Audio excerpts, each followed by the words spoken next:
ये व्यर्थ के बकवाद करने वाले लोगों से मत मिलो, व्यर्थ के बकवाद करने वाले लोगों की तरफ मत देखो, ये क्या कह रहे हैं, क्या बोल रहे हैं।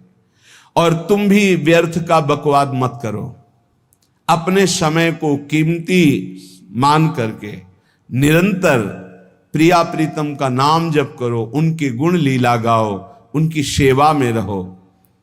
कभी प्रपंच की बातें, कभी प्रतिष्ठा का चिंतन, कभी नाना प्रकार के मान सम्मान का चिंतन, ये घुसने ना पावे हृदय में। बहुत सावधान रहना चाहिए साधक को। ऐसी बातें देखो मत, ऐसी बातें सुनो मत जिससे तुम्हारा हृदय उद्विग्न होकर प्रभु का चिंतन छोड़ दे। बंद करो अभी। अन्य लोगों के संग का त्याग कर दो, जो भगवत विमुख वार्ता करते हैं, संत निंदा करते हैं, दूसरों की निंदा करते हैं। कुछ हाथ नहीं लगता, ये लोग दुर्गति को प्राप्त होने वाले हैं। भक्तन निंदा अति बुरी भूल करे जिन कोय, किए सुकृत बहुजन्म के छिन में दारे खोए। पर निंदा के किए ते नहीं, आवत नहीं कछुआत, मूर्ख पर्वत पाप को ले चल अपने साथ। तो अलम कश्यापि संगत्या, ऐसा संग मत करो जिनके पास बैठने से भक्त निंदा, जन निंदा, भगवत निंदा हो। ऐसे से दूर रहो। अलम, बंद कर दो ऐसे लोगों का संग। रात दिन हम श्यामा श्याम का नाम जप करेंगे, श्यामा श्याम के लीला गुण गाएंगे, श्यामा श्याम के ही धाम का शोभा का चिंतन करेंगे। जब तुम अपना जीवन श्यामा श्याम के चरणों में न्यौछावर कर दोगे तो पूरा भार श्यामा श्याम ले लेंगे और तुम्हारे हृदय में मस्ती आ जाएगी। जो ऐसा निश्चयी होता है, दृढ़ निश्चयी, उसके अंदर दृढ़ विश्वास, तो उसके हर समय भगवान की स्फूर्ति होती रहती है। भारी प्रतिकूलता में भी भगवान का सानिध्य अनुभव होता है। वो अनुकूलता में तो भगवान के दुलार को देखता है, लेकिन प्रतिकूलता में भगवान की विशेष कृपा को देखता है। ये संयोग, ये वियोग, संसार की ये द्वंद्वमयी वृत्तियां भक्तों के हृदय में नहीं चुभती। आए की हुज्जत नहीं, गए की तलाश नहीं, क्योंकि नित्य संयोग भगवत स्मृति के प्रभाव से प्रभु का रहता है। शोक, विषाद बहुत ध्यान देने योग्य विषय है। तभी लोगों को ऐसा लगता है कि ऐसा कैसे हो सकता है। भक्त के चरित्रों को जब सुनते तो लगता है ऐसा कैसे हो सकता है, ऐसी परिस्थिति में भी ऐसा कैसे हो सकता है। क्योंकि तुम मानसिक बुद्धि से युक्त हो और वो भागवतिक स्थिति से युक्त है, इसलिए तुम उसको पार पा ही नहीं सकते। जब तुम अपना जीवन श्यामा श्याम के चरणों में समर्पित कर देते हो हृदय से, फिर उनकी कृपा से सब विघ्न दूर हो जाते, एक अपार मस्ती रहती है। नहीं तो शोक, विषाद, दुख, क्लेश, कष्ट, संताप, भय, उद्वेग, ये सदैव सताते रहते हैं। इसी से डिप्रेशन होता है। बार बार नकारात्मक चिंतन, शोक, विषाद, दुख, चिंता, क्लेश, संताप, भय, उद्वेग, यही पूरे मानसिक स्तर को नष्ट कर देते हैं। उत्साहहीन जीवन हो जाता है। जब तुम श्यामा श्याम को समर्पित हो जाते हो तो ये सब प्रवेश भी नहीं करते, एक अपार मस्ती बनी रहती है। अब क्या होगा? श्यामा श्याम जो करेंगे वही होगा। श्यामा श्याम पता नहीं कैसा करें, नहीं, वो सदैव मंगल भवन है, वो जो करते महामंगल होता है। यह निश्चय उपासक के हृदय में आ जाना चाहिए। इसलिए अपना सारा मन, सारी बुद्धि, सारा जीवन, प्रत्येक श्वास प्रभु को अर्पण कर दो, फिर देखो तुम निहाल हो जाओगे। दुख, शोक, विषाद, क्लेश, कष्ट, संताप, भय, उद्वेग, ये उसी को व्यापते हैं जिसने अपने जीवन को प्रभु के चरणों में अर्पित नहीं किया। इसलिए तुम अपना सारा मन सारी बुद्धि, सारा जीवन, प्रत्येक श्वास केवल प्रभु को अर्पित कर दो, फिर देख लेना। श्वास कैसे अर्पित की जाती? राधा राधा राधा। बुद्धि कैसे अर्पित की जाती? एकमात्र निश्चय कि भगवत सुख ही सुख है, ये जागतिक सुख सुख नहीं, ये दुख है, ये ऐसा दलदल है जिससे आज तक कोई नहीं निकल पाया। सारा मन, हम मन से केवल प्रभु का मनन करें, बार बार मन को संसार से हटा के नाम में, रूप में, लीला में, धाम में लगाएं। बहुत प्रसन्नता हो जाती है उस उपासक के हृदय में जो अपना मन बुद्धि प्रभु के चरणों में अर्पित कर देता। भगवान ने तो इसको बहुत उत्तम स्थिति बताया है कि मेरे से कभी वो अलग हो ही नहीं सकता यदि मन बुद्धि अर्पित कर दिया। मय्येव मन आधत्स्व मयि बुद्धिम निवेशय, तो निवशस्य मयि एव अत ऊर्ध्वम न संशया। बिल्कुल संशय नहीं, वो मेरे में ही निवास करेगा जिसने मन और बुद्धि अपनी मेरे में अर्पित कर दी। बहुत प्रसन्नता रहेगी उस उपासक के जीवन में जो अपने आप को मन बुद्धि सहित प्रभु के चरणों में समर्पित कर दिया है। भगवान का आश्रय लेने वाले की पहचान है हर परिस्थिति में प्रसन्न रहना। देखो आप भगवद आश्रित हो कि नहीं, देखो अनुकूल परिस्थिति में तो सब प्रसन्न रहना, लेकिन प्रतिकूल परिस्थिति में प्रसन्न रहना ये भगवान के भक्तों का लक्षण है। हर परिस्थिति में प्रसन्न रहना ये भगवान के भक्तों का लक्षण है। आनंदगन भगवान का आश्रय मिलते ही आनंद छा जाता है हृदय में। उनके पास आनंद का अभाव होता ही नहीं है। जैसे सूर्य का प्रकाश उदय होते ही सूर्य का प्रकाश संपूर्ण अंधकार को नष्ट कर देता है, ऐसे ही भगवान का संपूर्ण आश्रय लेते ही सब दुख चिंता शोक नष्ट हो जाते, आनंद ही आनंद। तुम भगवान के मंगलमय रूप को नहीं जानते हो, पर उनके मंगलमय भाव को, विधान को मानना शुरू कर दो। जो भी होता है मंगलमय होता है। हमने जीवन में देखा है,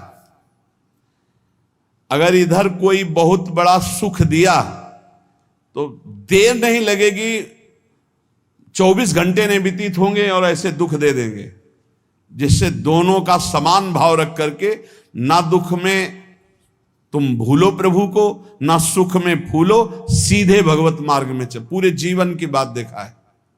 भगवान के मंगल विधान में सदा सर्वदा सुख ही सुख है, इस बात को मान के प्रसन्न हो जाओ।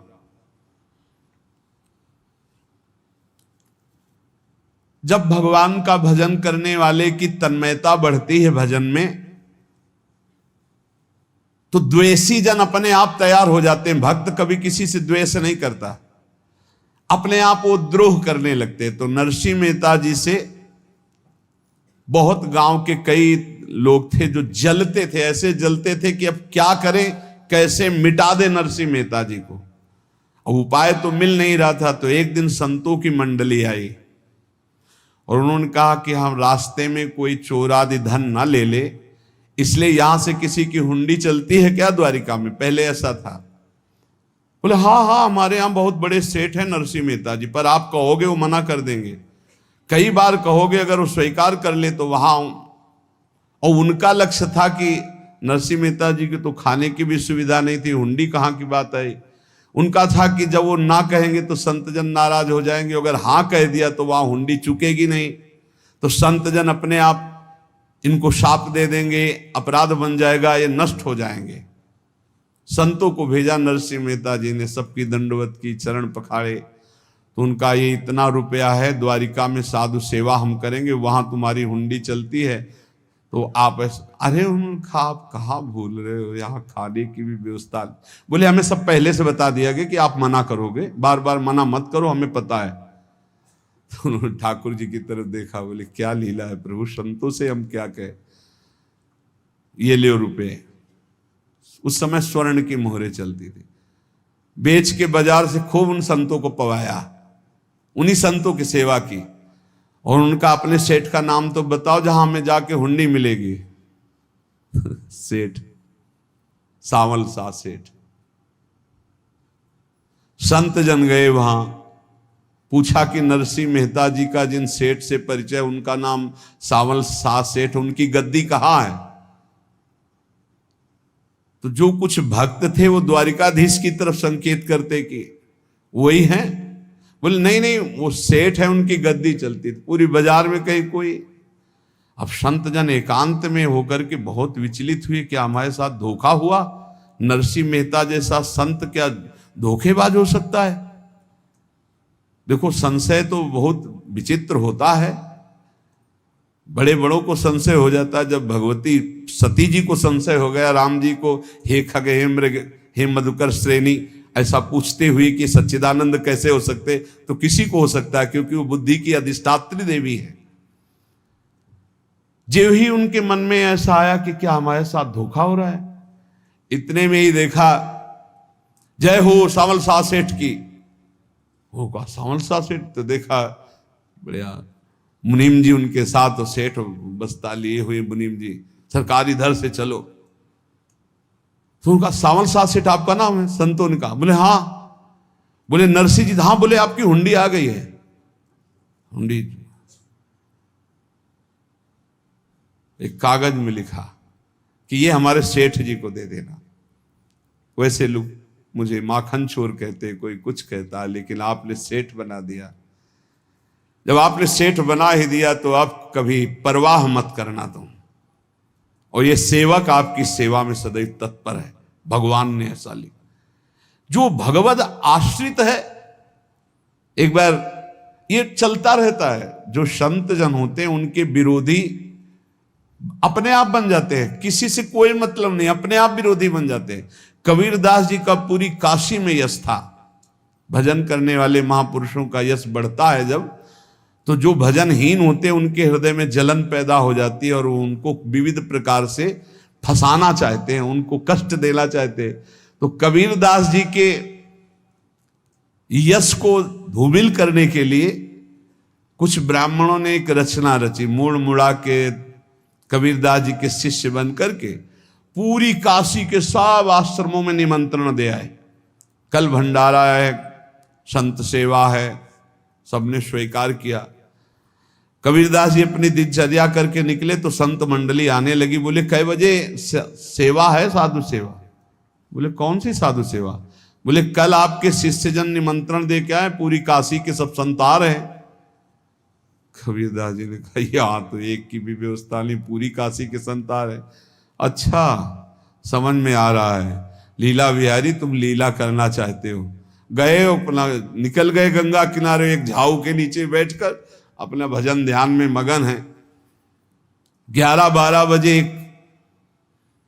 तो उन्होंने देखा संतों की मंडली, अब काशी तो बहुत। कबीरदास जी ने देखा कि आश्रम की, तो बोले पता नहीं क्या होगा, चलो चलते हैं। तो ऐसे गमछा वस्त्र करके ऐसे डालकर मुंह ढक करके, वहां बड़ी बड़ी पंगत लगी थी। कबीरदास जी सबको पाओ जी पाओ। कबीरदास जी के रूप में स्वयं भगवान, पाओ जी पाओ। कबीरदास जी ने कहा अच्छा, जब स्वामी परस रहे तो हम भी बैठ के पा ले। तो जब उसी पंगत में बैठ गए अपना कपड़ा ढक करके, और जब मोहरे की दक्षिणा दे रहे थे सब लोग कि वाह कबीरदास जी ने आज तो साधु से, सबको जब कबीरदास जी के सामने आए तो ऐसे मुंह ढके। बोले देखो, जो मेरा होता है उसे मुंह छुपाना नहीं पड़ता, मुंह ढकला नहीं पड़ता। लो दक्षिणा, तुम भी दक्षिणा लो। कबीरदास जी को कबीरदास जी दक्षिणा दे रहे, और वो कबीरदास जी है भगवान, और ये पाले वाले कबीरदास जी है भगवान के जन। कभी भगवान अपने, अरे जमाने जोर लगा ले, कितना जोर लगाएगा, भक्त और भगवान का झंडा कभी न झुकने पाएगा।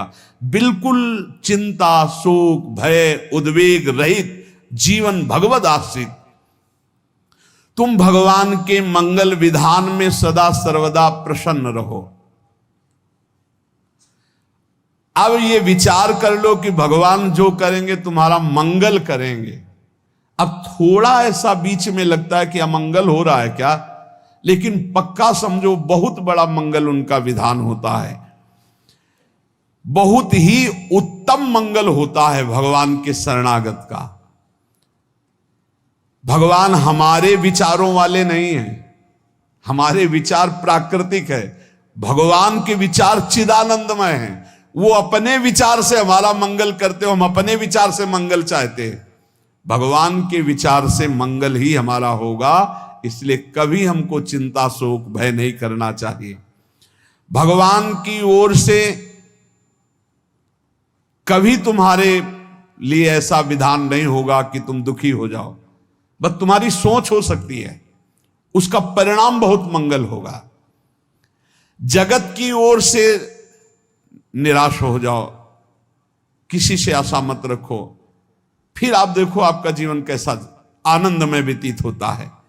ये जो जगत की आशा है यही दुख प्रदान करती, सच्ची जगत की आशा ही दुख प्रदान करती है। अगर जगत से कोई संबंध न रखा जाए और भगवत भाव में रहकर तो बहुत अच्छा जीवन चलेगा।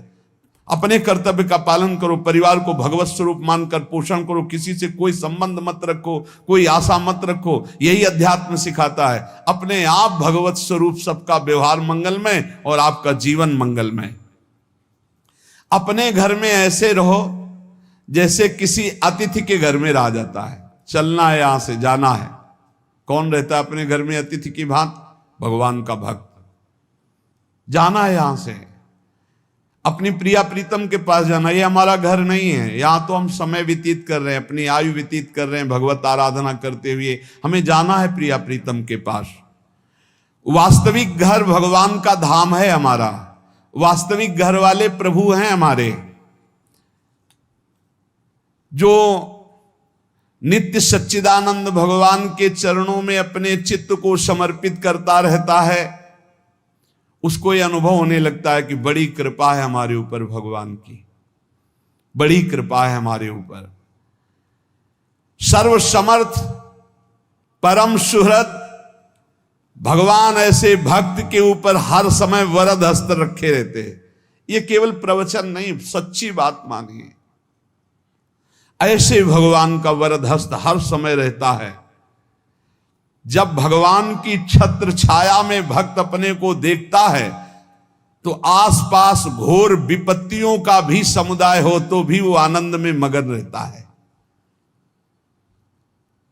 हर हालत में आनंदित रहना ये भक्त का स्वभाव है। भगवान ऐसे भक्तों को प्यार करते हैं जैसे कछुआ अपने अंडे को बाहर रख आवे और रात दिन उसका चिंतन करे।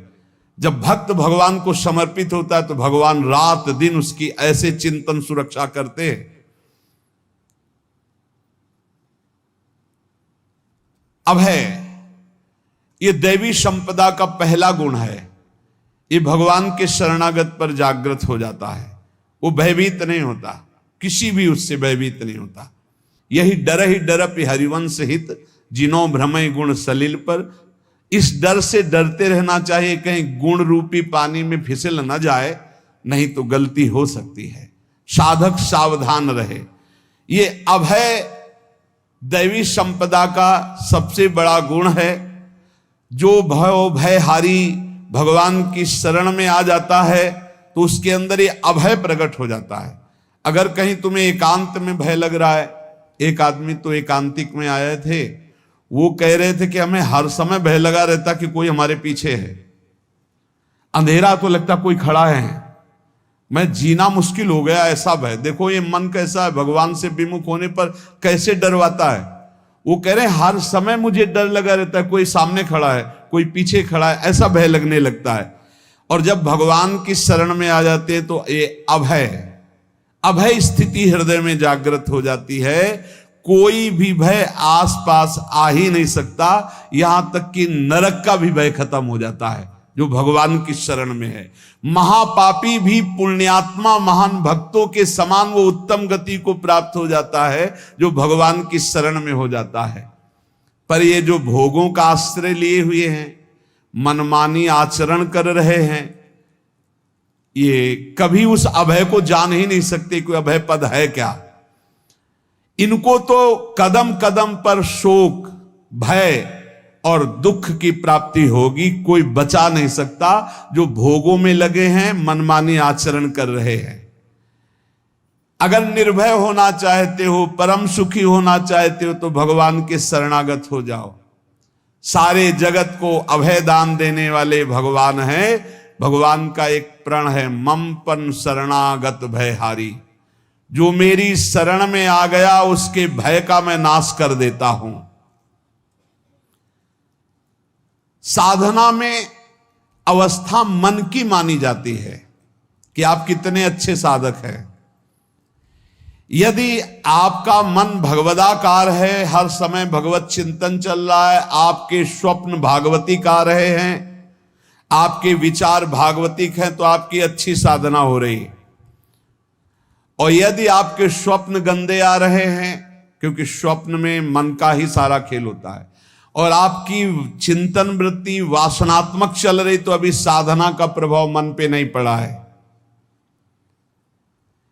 जिसका मन हर समय भगवत चिंतन करता रहता है, वो जीते जी जीवन मुक्त हो जाता, अनुभव होता है। जैसे किसी ने कहा कि हमें कैसे पता चलेगा कि हमारा काम हो गया है, तो जैसे आप भोजन पा लेते हैं तो किसी दूसरे से गारंटी थोड़ी लेनी होती कि हम छक गए हैं क्या, आप जरा बताना हम छक गए हैं क्या। नहीं, अपने हृदय में आ जाता है कि अब मैं तृप्त हो गया। ऐसे ही अपने हृदय में आ जाता है कि मेरा काम हो गया, अब मेरा जन्म नहीं होगा। ये हृदय में आ जाता है, अपने आप अनुभव में आ जाता है। जब स्वरूप बोध होता है तो किसी और से सलाह थोड़ी लेनी होती है, वो अपने आप अनुभव में आ जाता है। हां, यदि गुरुदेव का वर्ण नहीं किया है तो फिर आपको किसी न किसी गुरु से प्रमाणित करवाना पड़ेगा।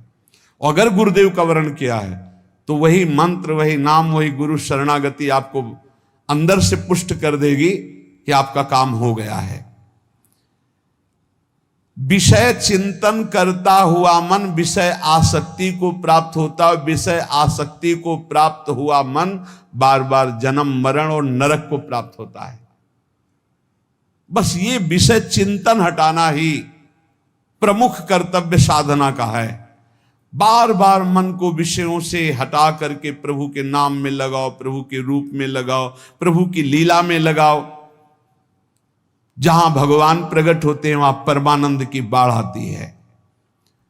पर ये ध्यान रखें, गुलाब का फूल कांटों में खिलता है, उसकी सुगंध लेनी, फूल लेना है तो कांटों से बचाकर। ऐसे ही जब आप भगवत चिंतन के लिए चलेंगे तो आपका चिंतन चुराने के लिए माया विविध नाटक करेगी, कांटे फैलाएगी। कोई तुम्हारी निंदा करेगा, कोई अपमान करेगा, कोई उपहास करेगा, तुम्हारी अव्यवस्था हो सकती है, तुम्हारी परिस्थिति बहुत भयावह हो सकती है। इन परिस्थितियों में भी भगवत चिंतन का तार ना टूटने पावे तो आगे गुलाब का फूल है। जैसे कांटे से बचाकर गुलाब का फूल लेते हैं और भगवत अर्पित करके सौरभ का सुख लेते हैं, ऐसे ही भगवान के प्रेमानंद का अनुभव करने के लिए संसार के कांटों से बचना होगा। और खिलेगा यही फूल संसार में ही, मनुष्य देह में, और योनियों में नहीं। भगवत प्राप्ति स्वर्ग में नहीं होगी, इसी मृत्यु लोक में होगी। पहले मन नहीं लगता भगवत चिंतन में, भगवत चिंतन जबरदस्ती करना पड़ता है। भगवत चिंतन जे ही प्रारंभ करोगे ते ही बहुत बाढ़ आ जाएगी पाप चिंतन की। ध्यान दीजिए, बहुत लोग प्रश्न करते रहते हैं कि हम जब भजन में बैठते हैं तो बहुत गंदी बातें आती, मन बड़ा चंचल होता है, भाग जाता है। ऐसा प्रारंभ में जब कोई भगवत चिंतन प्रारंभ करता है तो उसका मन विषयों में भागता है, गंदी बातों में भागता है। अब लोग कहते पहले तो हमारा चिंतन बढ़िया होता था, अब चिंतन नहीं होता। तो कोई सिद्ध पुरुष थोड़ी हो गए, तुम्हें जबरदस्ती चिंतन करना होगा। जगत के प्राणी में जहां मन जाए तो इसमें भी भगवान, पदार्थ में मन जाए तो उसमें भी भगवान। जहां जहां मन जाए वहां वहां भगवान देखो, या मन को हटाकर नाम मंत्र में लगाओ। ऐसे भगवत स्मृति जागृत की जाती, बार बार प्रयास करना होता है। कई लोग ये प्रश्न करते हैं कि हमसे बड़े पाप हो गए तो क्या हमें भगवान की प्राप्ति हो जाएगी? तो यहां कह रहे हैं भगवान किसी के पूर्व जीवन को नहीं देखते हैं, वर्तमान के भजन को देखते हैं। पकड़ो इस बात को। अगर वर्तमान में आज आप सुधर गए हो, नाम जप कर रहे हो, तो आप भक्त हो। ये गीता जी में भगवान ने कहा, अपिचेत सुदुराचारो भजते माम अनन्य भाग साधुरेव समन्तव्या सम्यक व्यवसिता। ऐसा बहुत दुराचारी पहले रहा है, बाद में उसके मन में आ गया कि भगवान के सिवा हमारा कोई कल्याण करने वाला नहीं, हमारा कोई नहीं, तो भगवान कहते हैं मैं उसे साधु ही मानता हूं, उसे साधु बना देता हूं। भगवान किसी के पूर्व जीवन को नहीं देखते। बहुत बढ़िया बात है। कल तक हम क्या करते रहे भगवान नहीं देखते, आज क्या कर रहे हो ये देखते हैं। यदि आज आप भजन में लग गए हो, अच्छे आचरण कर रहे हो, तो आपको भगवत प्राप्ति हो जाएगी। भगवान ये नहीं देखते कि पूर्व में पुण्यात्मा रहा है कि पापात्मा रहा है। भगवान वर्तमान में देखते कि मेरा भजन कर रहा है, बस इसी से कल्याण कर देते हैं। पकड़ो इस बात को, तो कभी प्रश्न नहीं उठेगा कि क्या हमको भी भगवत प्राप्ति हो सकती है क्या। हमारा मन यदि श्री भगवान को चाहने लगे तो श्री भगवान हमारे मन में ही आकर बस जाएंगे।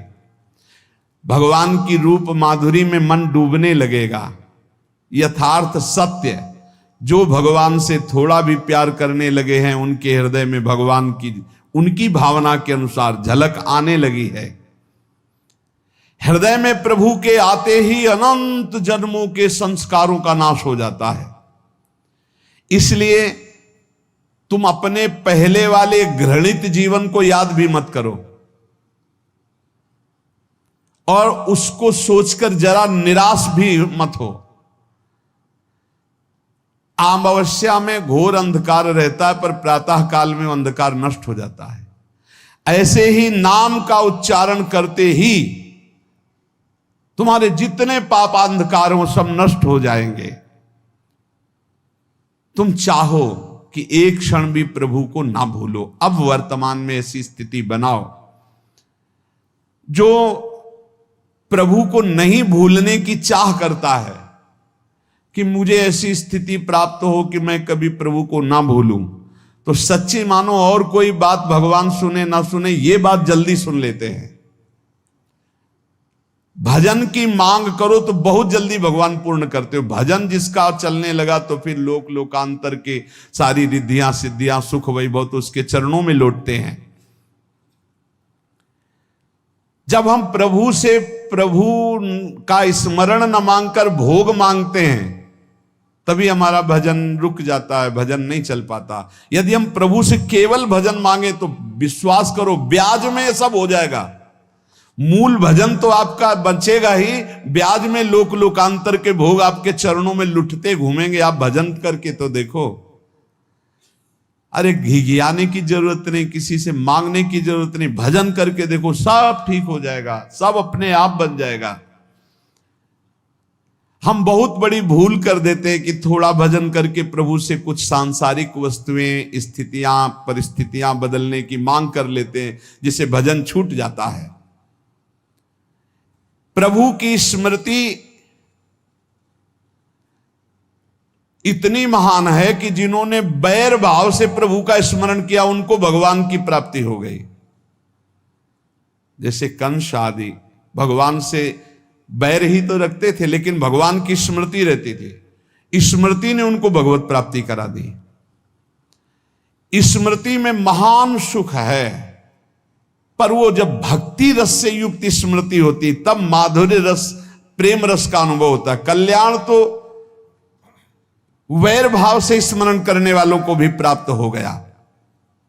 यदि आप भक्त हो और ये चाहते हो कि आपकी भागवती की स्थिति बहुत जोर की हो, तो हम आपसे प्रार्थना करते हैं कि रोज प्रभु से एक ही बात मांगिए, मुझे अखंड स्मृति दीजिए।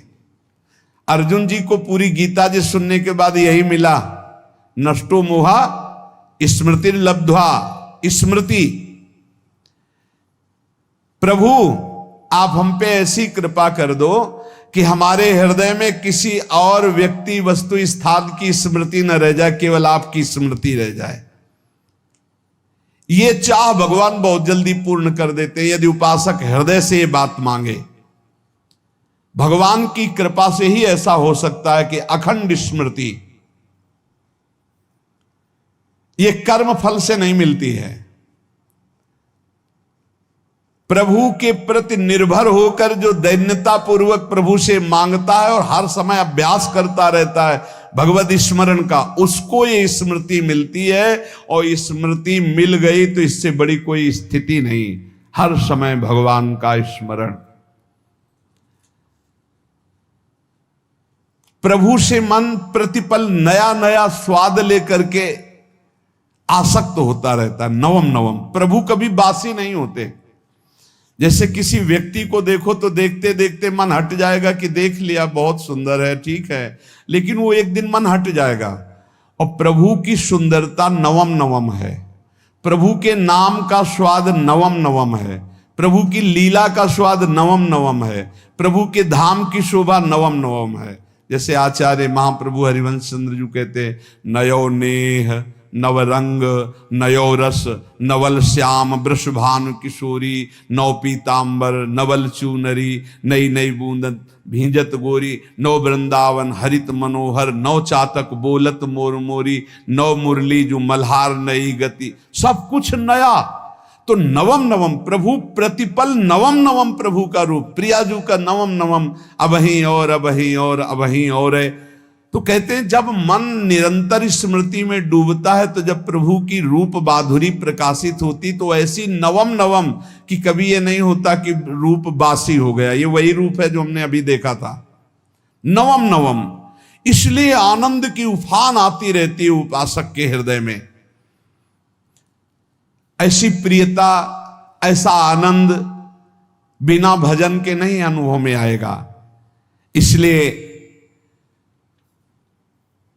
तुम विश्वास करो, तुम्हें बहुत सुंदर सुख मिलने वाला है, आगे अपार सुख मिलने वाला है। ये थोड़ा दुख का समय काट लो, जब तक जीवन है ये दुख सुख की लहर आती रहेगी, आप इसको सह जाओ, आगे बहुत आनंद है, विश्वास मान लीजिए, बहुत आनंद है। जो ये विश्वास कर लेता है वो प्रभु के मार्ग में चलकर प्रभु को प्राप्त कर लेता है। नहीं तो इतने रोड़े हैं कि आप ऊब जाओगे, बहुत रोड़े हैं। जो प्रभु के मार्ग में चलता है तो माया के बहुत से पार्षद अपना प्रभुत्व दिखाने उनके पास आते हैं, महिमा अपनी दिखाने, पर वो किसी वस्तु स्थिति अवस्था प्राणी पदार्थ का प्रभाव स्वीकार ही नहीं करता, क्योंकि भगवत स्मृति परायण है, भगवान की कृपा पर विश्वास है, इसलिए उसको कोई फंसा नहीं पाता। वो नित्य निरंतर प्रभु से घुला मिला रहने के कारण उसकी मस्ती में कोई फर्क नहीं पड़ता। माया का प्रभुत्व रखने वाले उसे फंसाने की चेष्टा करते हैं, पर उस पर किसी का असर नहीं होता। वो कहीं लिप्त नहीं होता, वो कहीं दुखी सुखी नहीं होता, वो हर समय प्रसन्न रहता है। तुम देखो, हर समय प्रसन्न रहते हो? यदि नहीं तो तुम किसी व्यक्ति वस्तु का आश्रय लिए हुए प्रभु का नहीं। अगर हां तो हर समय प्रभु का स्मरण चलना चाहिए, हर समय प्रभु के आश्रित हो, फिर देखना ये आनंद, ये प्रसन्नता क्या रूप रखती है। बड़े बड़े मस्त संतों को देखा, मस्त ऐसे उन्माद में मस्त, हे उस सुख के लिए ललचाओ, कब तक जन्मते मरते रहोगे, कब तक बार बार दुख भोगते रहोगे, कब, बड़ा प्रपंच है ये। भगवान का स्मरण परम पुण्यात्मा पुरुष का हृदय माना जाता है, बहुत पवित्र हृदय, बड़ा पुण्यात्मा हृदय जिसमें भगवान का स्मरण। भगवान का विस्मरण पापात्मा पुरुष, भयानक विपत्ति दुर्भाग्य आते हो। सुदृढ़ निश्चय करो, अब हम भगवान के स्मरण